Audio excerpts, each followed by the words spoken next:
Bon, avant de commencer à évoquer ce sujet, sur quelle base se fait le classement FIFA, Auréa? Mais il faut dire que la FIFA a tout simplement modifié son barème, disons sa méthode de détermination des points par rapport aux matchs disputés en compétition officielle ou en matchs amicaux. Et la nouvelle méthode est baptisée le SUM. SUM, c'est un algorithme développé spécifiquement pour le classement masculin et qui a été affiné afin d'incorporer certaines exigences de la FIFA, dont donner moins d'importance aux matchs amicaux et plus d'importance aux matchs de compétition finale tels que ceux de la Coupe du Monde de la FIFA. Il faut noter qu'à ce niveau, cela existait auparavant, mais au niveau des pondérations, il n'y avait pas suffisamment d'écart. Ce qui faisait qu'on pouvait avoir une équipe nationale qui était très performante dans les matchs amicaux, qui se retrouvait en compétition officielle comme la Coupe du Monde, était éliminée même en phase de poule ou au niveau des huitièmes de finale et qui demeurait à l'issue de la compétition comme la meilleure nation du monde. Là, la FIFA a décidé de dire non, stop. Ils ont posé une nouvelle pondération pour donner plus d'importance aux rencontres officielles. Donner plus d'importance lors d'une compétition finale au match de la phase élimination directe par rapport à ceux de la phase de groupe. Donc, à ce niveau également, il y a un changement. Avant, la pondération concernait toutes les rencontres d'une même compétition. C'est-à-dire, de la phase de poule jusqu'à la finale, c'était le même coefficient qui était donné. Là, ça a changé. On a un coefficient pour les matchs de poule et à partir des huitièmes de finale, on a un autre coefficient. Oui. Et puis ensuite, l'exclusion dans le calcul des défaites subies lors de la phase d'élimination directe d'une compétition finale. Donc, voici à peu près les grandes lignes qui concernent ces innovations de la FIFA. D'accord. Alors, on va voir le top 10 mondial avec Dorgelès. Bonsoir, Dorgelès. Bonsoir, Tia Nagadef. Wow. Bonsoir, la team. Allez, le top 10 mondial. Le top 10 mondial. On va commencer. Regardons ensemble la Belgique en tête suivie de la France. Troisième position pour le Brésil. Quatrième, l'Angleterre. Cinquième, le Portugal. Espagne, sixième. Argentine, septième. Uruguay, huitième. Neuvième, Mexique. Dixième, l'Italie de Paolo Rossi. D'accord. Alors, la Belgique aura dominé ce classement durant toute l'année 2020, mais est-ce que ça fait d'elle la meilleure nation aujourd'hui, la meilleure nation au monde? Yellow. Oui, si on se réfère à la procédure de la FIFA par rapport au classement, oui. Parce que comme le mois de décembre, toute l'année a été carrément vide, il n'y a pas eu assez de matchs. Et significativement, le classement n'a pas assez bougé. Depuis la crise de coronavirus en mars, le classement mondial n'a pas bougé. La Belgique n'a jamais été deuxième, elle a toujours été première. Et c'est surtout à cause de ces matchs joués à l'international. Parce que sur 8 matchs, la Belgique a gagné 6 de ces matchs internationaux. Donc pour moi, oui, la Belgique est la meilleure concernant le classement FIFA. Oui, c'est un classement qui est fait sur la base de, comme Jean-Philippe le disait, de certains critères. Mais je pense que dans le jeu, la Belgique n'est pas la meilleure nation actuellement au niveau du foot. On a quand même des équipes qui jouent très bien. Même, je parlerai même de l'équipe de France qui fait de très très bons résultats. Non seulement au niveau des résultats, mais aussi dans le contenu. Ils ont un bon jeu. On a l'équipe d'Angleterre et même l'équipe du Brésil aussi qui, à mon sens, en tout cas, font figure de très bonnes équipes. Notamment, il a donné une stat en ce qui concerne les Belges. Sur les 8 rencontres, ils ont eu 6 victoires. Mais la seule défaite des Belges, c'était face à l'Angleterre.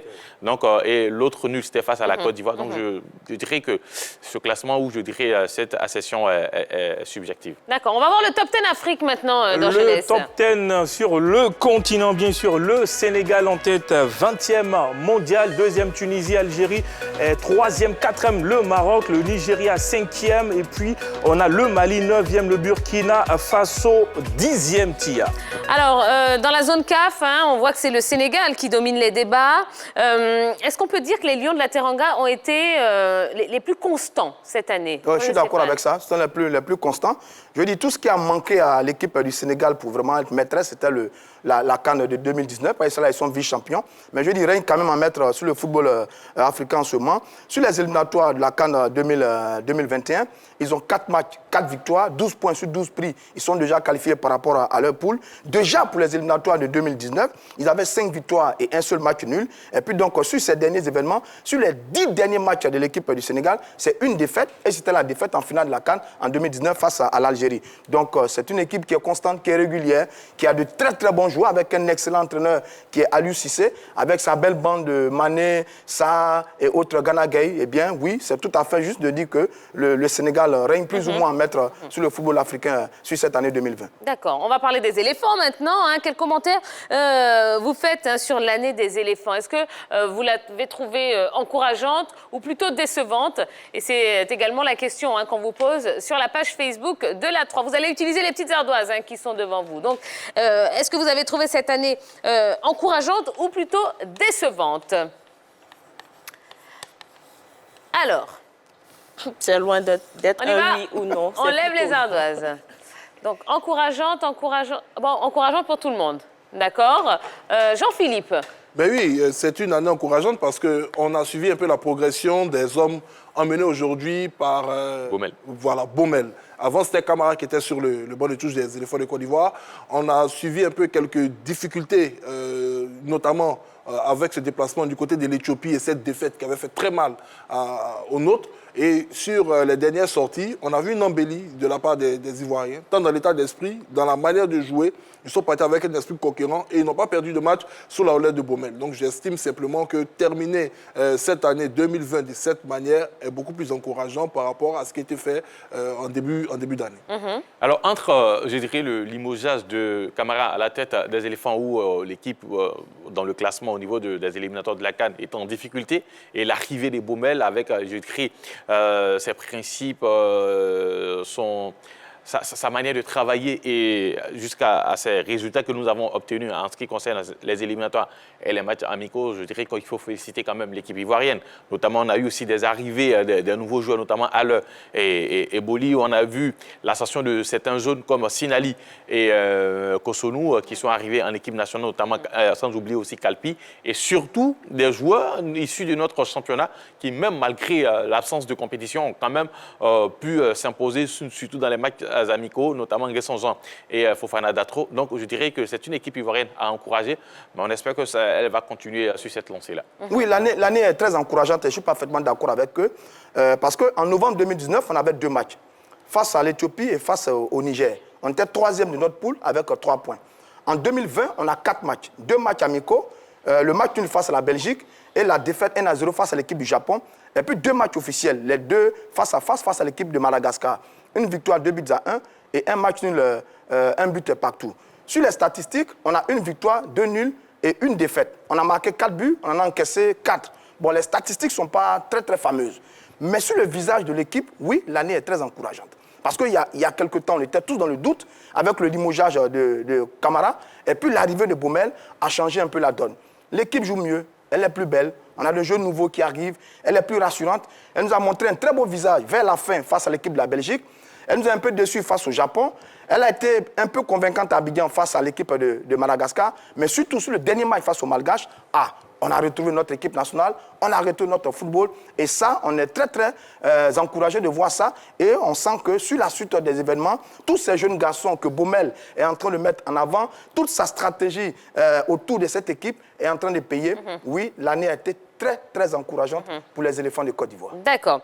Alors, la progression de l'année, eh bien, elle appartient donc à la Hongrie, qui termine l'année donc à la 40e place. Pardon. Elle a pris 44 points et a gagné 12 places. Les Magyars magiques terminent l'année dans le top 50. C'est une bonne nouvelle quand même pour les Hongrois. Oui, c'est une très bonne nouvelle. Il faut noter tout simplement que c'est une ancienne grande nation du football. Je dis ancienne pourquoi? Parce qu'on a connu les grands noms, les grands joueurs hongrois qui ont écumé les différents championnats européens en France, en Italie, en Espagne. Et je crois même Puskás, voilà, qui vient de ce pays. Et retrouver ce genre de nations de l'Europe de l'Est, qui sont en train de remonter en puissance dans le sillage de certains pays comme la Croatie, même la Russie et autres, c'est une très bonne chose. Donc, quand on regarde les jeunes joueurs hongrois, on sait qu'il y a de la bonne graine. Ce pays a travaillé énormément et en tout cas, c'est encourageant de revoir ces belles nations du football revenir au devant de la scène. C'est-à-dire qu'il faut faire de l'histoire pour bien comprendre le football hongrois. La Hongrie a 9 participations à la phase finale de la Coupe du monde de football et 2 finales perdues. En 1938 face à l'Italie et en 1954 face à l'Allemagne. Donc c'est une grande nation de football qui est en train de revenir un peu au sommet du football mondial. Et là, ils ont un joueur mythique qui est Puskás. Et d'ailleurs, il y a un prix Puskás qui récompense le meilleur buteur de l'année. C'est vous dire qu'ils ont un joueur mythique. But. Le meilleur buteur de l'année. Bon, on va vérifier ça, c'est pas grave. Dans tous les cas, ils ont Puskas qui est un joueur de légende. Et puis, vous avez par exemple sur la Ligue des Nations, dans le groupe 3 de la Ligue B et la Ligue B, c'est juste la Ligue qui est en dessous de la Ligue A, donc des meilleures nations. Ils sont premiers de leur poule avec autant de victoires en autant de matchs, devant des pays comme la Russie, la Serbie et la Turquie. Eh bien, ça vous montre bien que c'est une équipe, un pays qui revient en force. Et d'ailleurs, ils ont un club phare en ce moment qui est Ferencváros, qui malheureusement a été éliminé en Ligue des Champions. Mais c'est un pays qui est en train de revenir parmi les grands. Et l'histoire parle bien de cette nation de Hongrie qui, par le passé, a fait de très grandes choses. Bon, eh bien, je confirme. Pour le Puskas, c'est le plus beau but de l'année. C'est le plus beau but de l'année. Voilà. Bon, eh bien, c'est super pour la Hongrie. On est très, très, très heureux pour eux. Et on espère que nous aussi, on va commencer. C'est un vieux pays de football. C'est un vieux pays de football, mais nous, on espère juste qu'on va commencer aussi à remonter un petit peu. Bien sûr. Ça nous fera du bien. Allez, on va marquer la première pause de la soirée. Roger Stéphane, eh bien, vous allez laisser votre place à notre invité. Oui, dans quelques instants, le magnifique sera avec nous sur le plateau de la Grande Team. Et on va parler, entre autres, des nouvelles décisions prises par la CAF. On vous explique tout juste après la pub. Ne bougez surtout pas.